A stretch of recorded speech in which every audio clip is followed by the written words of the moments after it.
నమస్తే అండి. శ్రీ గురుభ్యో నమః. శ్రీమాత్రే నమః. ఈరోజు మనము గోచార రీత్యా గురుగ్రహం మనకి మే 14వ తారీఖున వృషభ రాశి నుంచి మిథున రాశిలోకి సంచారం జరుగుతుంది. సో ఆ సంచారంలో మనకి ఏ రాశుల వాళ్ళకి ఎలాంటి ఫలితాలు ఉంటాయనే విశ్లేషణ చేద్దాము. సో ద్వాదశ రాశుల వాళ్ళకి గురు గోచార ఫలితాలని ఈ వీడియోలో తెలుసుకునే ప్రయత్నం చేద్దాము.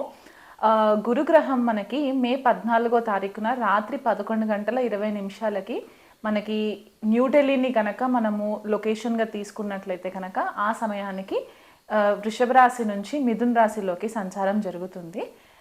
మే 14వ తారీఖు నుంచి కూడా అక్టోబర్ 18వ తారీఖు వరకు కూడా మిథున రాశిలో సంచారం జరిగి 18వ తారీఖు అక్టోబర్లో కర్కాటక రాశిలోకి వక్రిగతిలో ట్రాన్సిషన్ జరుగుతుందన్నమాట. సో అక్టోబర్ 18 నుంచి డిసెంబర్ 5వ తారీఖు వరకు కూడా గురువు కర్కాటక రాశిలో వక్రిగతిలో సంచారం జరిగి డిసెంబర్ 5వ తారీఖున మళ్ళీ డైరెక్ట్ మోషన్లోకి వచ్చిన తర్వాత నెక్స్ట్ ఇయర్ అంటే 2026 జూన్ 2వ తారీఖు వరకు కూడా గురువు మనకి మిథున రాశిలో సంచారంలో ఉంటుంది. అంటే దాదాపుగా ఒక 2 రాశులని మనకి ఈ ఇయర్ కవర్ చేస్తారనమాట. అండ్ ఇది మనకి అతిచారి అని కూడా చెప్తారు. ఈ సంవత్సరం గురువు అతిచారి అంటే చాలా ఫాస్ట్ మూవ్మెంట్ ఉంటుందన్నమాట. సో గురువు మనకి జనరల్గా ఏమనుకుంటామంటే జీవకారక గ్రహము అని చెప్పేసి అనుకుంటూ ఉంటాం అనమాట. ఎందుకంటే గురువు చాలా మంచి ఫలితాలు ఇస్తారు, శుభగ్రహము. మనకి ఏ ఆస్పీషియస్ ఫంక్షన్స్ చేసుకోవాలనుకున్నా కూడా గురుబలం చూసిన తర్వాతే మనము క్యాలిక్యులేషన్స్లోకి తీసుకునే ప్రయత్నం చేస్తూ ఉంటాం అన్నమాట. జీవకారక అంటే మనకి ఏదైతే ఆక్సిజన్ మనకి సప్లై అవుతుందో దీనికి గురువే కారణం అవుతారు. మనకి ప్రాపర్ ఎథిక్స్ నేర్పించడానికి మన మారల్స్, వాల్యూస్ ఇవన్నీ కూడా గురుగ్రహం నుంచే వస్తాయి. మనకి గురువుల యొక్క బ్లెస్సింగ్స్ ఉన్నాయా లేదా, లేకపోతే దైవబలం ఉన్నదా లేదా అనేది కూడా మనకి జన్మజాతకంలో గురుగ్రహాన్ని పొజిషన్ని బట్టి మనకి తెలుసుకుంటాం అన్నమాట. గురువు మనకి విద్యాకారకుడు కూడా అనమాట. అంటే మనకి విద్యకి సంబంధించిన మెయిన్ గ్రహం గురుగ్రహం అయిపోతారు. కాబట్టి ఒక జీవికి వీళ్ళు ఏ లెవెల్ వరకు ఎడ్యుకేషన్లో వీళ్ళు రాణించగలరు అనే ఒక విశ్లేషణ చేయడానికి కూడా మనకి గురుగ్రహం ఒక క్యాలిక్యులేషన్ తీసుకోవడం అనేది ఇంపార్టెంట్ అయిపోతుంది.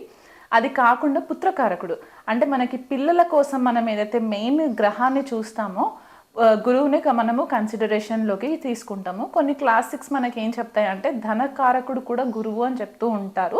ఎందుకంటే ధనస్థానానికి గురువు కూడా ఒక రకంగా ఆధిపత్యం వహిస్తారు. కాబట్టి అన్ని శుభకార్యాలకి మనకి ఏదైతే మన లైఫ్లో జరగవలసిన శుభ ఫలితాలకన్నిటికీ కూడా గురుగ్రహం చాలా ఇంపార్టెంట్ అయిపోతుందన్నమాట. సో అలాంటి గురుగ్రహం యొక్క సంచారము ఈ ద్వాదశ రాశుల పైన చాలా ఎఫెక్ట్స్ ఉంటాయి. కాబట్టి అది ఎలా ఉండబోతుందనే విశ్లేషణ నేను చేస్తాను. కర్కాటక రాశి వాళ్ళకి గురు గోచారము ఎలా ఉండబోతుందో తెలుసుకుందామండి. కర్కాటక రాశి వాళ్ళకి నైసర్గిక కాలపురుష కుండలిలో గురుగ్రహము షష్ఠ స్థానాన్ని, భాగ్యస్థానాన్ని రూల్ చేస్తారు. అలాంటి గురువు ఈ మిథున రాశిలోకి సంచారం అంటే వాళ్ళకి వ్యయస్థానంలో సంచారం జరగడం అన్నమాట. జనరల్గా వ్యయస్థానం మనము ఐసోలేషన్కి లేకపోతే దూరంగా ఉండడము అంటే గృహం నుంచి సొంత ఊరు నుంచి దూర దేశంలో ఉండడము, దూర ప్రాంతంలో ఉండడం అనేది కూడా మనము కన్సిడరేషన్లోకి తీసుకుంటాము. ఒంటరిగా ఉండడానికి ఇష్టపడడము, హాస్పిటల్స్ ఇవన్నీ కూడా మనకి వ్యయస్థానం నుంచి కూడా చూస్తారు. లాసెస్ ఇవన్నీ కూడా అన్నమాట. సో కర్కాటక రాశి వాళ్ళకి ఇప్పుడు ఏమవుతుందంటే షష్టాధిపతి, భాగ్యాధిపతి వ్యయస్థానంలో ట్రాన్సిషన్ అంటే కర్కాటక రాశి వాళ్ళ తండ్రి యొక్క ఆరోగ్యం పట్ల కొద్దిగా శ్రద్ధ వహించండి. మీ ఆరోగ్యం పట్ల కూడా కొద్దిగా శ్రద్ధ వహించండి. ఎందుకంటే షష్ఠస్థానాన్ని రూల్ చేసే గ్రహము వ్యయస్థానంలోకి వెళ్ళిందంటే కొద్దిగా హెల్త్ పరంగా, ఆరోగ్యపరంగా మీకు హాస్పిటల్లో కొద్దిగా ఖర్చులు పెట్టించే పరిస్థితి కనిపిస్తుంది. కాబట్టి ఆ విషయంలో కొద్దిగా కేర్ఫుల్గా ఉండండి. తండ్రి యొక్క ఆరోగ్యం పట్ల కూడా కేర్ఫుల్గా ఉండండి. ఎందువల్ల అంటే ఏదైనా దీర్ఘకాలిక ఆరోగ్య సమస్యలు ఉంటే కనుక ఈ టైంలో మీకు కొద్దిపాటిగా అది హెడేక్ అయ్యే ఛాన్సెస్ కనిపిస్తూ ఉన్నాయి. కాబట్టి చిన్న చిన్న ప్రాబ్లమ్స్ వచ్చినా సరే రేపు చూద్దాంలే అన్నట్టు నెగ్లిజెన్సీ చేయకుండా వీళ్ళనంత మట్టుకు తొందరగా డాక్టర్స్ని సంప్రదించినట్లయితే కనుక ఇబ్బందులు లేకుండా ఉంటాయి. గురువులతో కొద్దిపాటిగా మంచిగా ప్రవర్తించే ప్రయత్నం చేయండి. ఎందుకంటే ఇక్కడ కొద్దిగా మీకున్న ఫ్రస్ట్రేషన్స్ వల్ల కొద్దిగా గురువుల పైన కూడా మీరు అవి వ్యతిరేకంగా చూయించే పరిస్థితులు గోచరిస్తున్నాయి. గురువులు లేని వాళ్ళు ఎవరైనా ఉంటే, మీకంటే వయసులో పెద్దవాళ్ళు ఉన్న తండ్రి స్థాయిలో ఉన్న వాళ్ళు ఎవరైనా ఉన్నా వాళ్ళతో కూడా కొద్దిగా రిలేషన్షిప్స్లో కొంచెం కేర్ఫుల్గా ఉండే ప్రయత్నం చేయండి.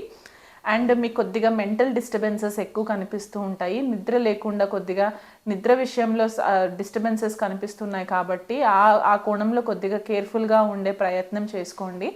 ఆర్థికంగా డబ్బులు వస్తున్నాయి కదా అని చెప్పేసేసి ప్రాపర్గా ప్లానింగ్ చేసుకోకుండా మితిమీరిన ఖర్చులు పెట్టుకుంటే గనక ఈ సంవత్సరం కొద్దిగా మీకు కష్టపడాల్సిన పరిస్థితి కనిపిస్తుంది.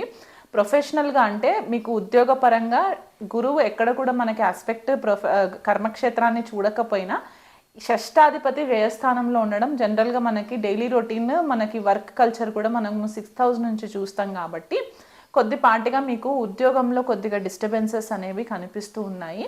ఏదన్నా వర్క్ మీకు ఇచ్చినా సరే దాన్ని టైంకి మీరు రెక్టిఫై చేసుకోకపోవడం, లేకపోతే టైంకి మీరు దాన్ని సబ్మిషన్స్ చేసుకోకపోవడము, మీ యొక్క మేనేజర్స్ నుంచి కొద్దిగా ఒత్తిడి అనేది ఎక్కువ పెరిగే ఛాన్సెస్ కనిపిస్తుంటాయి. దానివల్ల మీరు కొద్దిగా మెంటలీ డిస్టర్బ్ అయ్యే ఛాన్సెస్ కనిపిస్తున్నాయి.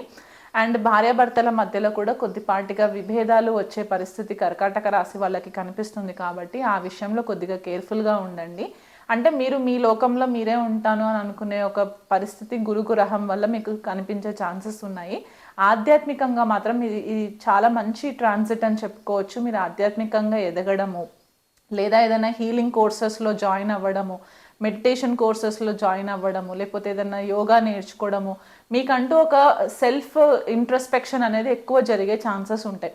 అంటే సెల్ఫ్ ఇంట్రోస్పెక్షన్ అంటే మీరంటే ఏంటి, మీరేం కావాలనుకుంటున్నారు, మీకు ఏది దొరకట్లేదు, లేకపోతే మీరు ఏదైనా నష్టాలలో ఉంటే దాన్ని ఎలా మీరు అధిగమించాలి అంటే మీ పైన మీకు ఒక సెల్ఫ్ ఫోకస్ అనేది పెరిగే ఛాన్సెస్ కనిపిస్తూ ఉంటాయి. కాబట్టి మీలో మార్చుకోవాల్సిన గుణాలు ఏంటి, కరెక్ట్గా ఫాలో అవుతున్నానా లేదా, ఇవన్నీ కూడా కొన్ని డౌట్స్ మీకు రేస్ అయ్యే ఛాన్సెస్ ఉంటాయి. కాబట్టి ఎక్కువ ట్రావెలింగ్ కూడా చేస్తూ ఉంటారు. అంటే ఏదైనా ధార్మికమైన పనుల కోసము కొద్దిపాటిగా ట్రావెలింగ్ జరిగే ఛాన్సెస్ కూడా ఉన్నాయన్నమాట. ఎందుకంటే భాగ్యాధిపతి వ్యయస్థానంలో అంటే 2 హౌసెస్ కూడా యాక్టివేషన్లోకి వస్తాయి కాబట్టి ఇవి 2 కూడా మనకి ట్రావెలింగ్కి సంబంధించిన హౌసెస్ కిందికి కన్సిడరేషన్ చేసుకుంటాం. కాబట్టి ఏదన్నా ధార్మికమైన స్థలాలు, టెంపుల్స్ ఇట్లాంటివి విజిట్ చేసే పరిస్థితి కనిపిస్తుంది. కాబట్టి ఆ విషయంలో కూడా కొద్దిగా డబ్బు ఖర్చు అయ్యే ఛాన్సెస్ కనిపిస్తూ ఉంది. కర్కాటక రాశి వాళ్ళకి ఎవరైనా పెద్ద ఏజ్లో అంటే పెళ్ళిళ్ళు అవ్వని పిల్లలు ఎవరైనా ఉంటే కనుక వాళ్ళ విషయంలో వాళ్ళ పెళ్ళిళ్ళ కోసం అని చెప్పి మీరు ఖర్చు పెట్టే పరిస్థితి కనిపిస్తుంది. అంటే శుభకార్యాలకి డబ్బులు కొద్దిగా ఖర్చు అయ్యే పరిస్థితి కనిపిస్తుంది. ఇదివరకు ఎవరైనా సరే గృహం నిర్మించుకోవాలి, లేకపోతే ఏదైనా ల్యాండ్స్ కొనుక్కోవాలి, లేకపోతే మ్యూచువల్ ఫండ్స్లో డబ్బులు ఇన్వెస్ట్మెంట్ చేయాలి, ఇలాంటివి ఏవైనా అనుకున్నట్లయితే కనుక ఈ సంవత్సరం వాటిపైన ఎక్కువ ఫోకస్ పెరిగే ఛాన్సెస్ ఉన్నాయి. దానివల్ల మీరు కొద్దిగా డబ్బు ఎక్కువ అధికంగా కూడా మీరు ఖర్చు పెట్టే ఛాన్సెస్ కనిపిస్తున్నాయి. ఇంట్లో శుభకార్యాలకు ఎక్కువ డబ్బులు ఖర్చు అవుతాయి. ఆరోగ్యం పట్ల కర్కాటక రాశి వాళ్ళకి నేను మళ్ళీ ఒకసారి స్ట్రెస్ చేసి చెప్తున్నాను. మీకు ఏమాత్రం యాంగ్జైటీ అనిపించినా సరే మీరు వెంటనే మెడిటేషన్ ప్రాక్టీసెస్ నేర్చుకున్నట్లయితే కనుక దాన్ని చేసుకోవడం వల్ల కూడా మీకు చాలా మట్టుకు రిలీఫ్ వస్తాయి. దగ్గరలో ఉన్న బృహస్పతి టెంపుల్ ఏదైనా ఉన్నా, నవగ్రహ టెంపుల్ ఏదైనా ఉంటే గనక అక్కడ ప్రతి గురువారం రోజు 16 ప్రదక్షిణాలు చేసుకొని ఆవు నెయ్యితో దీపం పెట్టుకున్నట్లయితే మీకు ఫేవరబుల్ రిజల్ట్స్ వస్తాయి.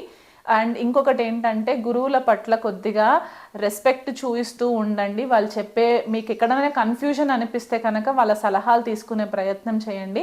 గోవుకు గ్రాసం తినిపించండి. నవధాన్యాలు నానబెట్టి అవి చాలా మెత్తగా అయిన తర్వాత ఒక పొడిలాగా చేసేసి గోవుకి తినిపించే ప్రయత్నం చేయండి. అవి చేయలేని వాళ్ళు ఉంటే కనుక క్యారెట్, కీరా ఇట్లాంటి ఆకుకూరలు ఇలాంటివి ఏమైనా ఉన్నా కూడా తినిపించవచ్చు.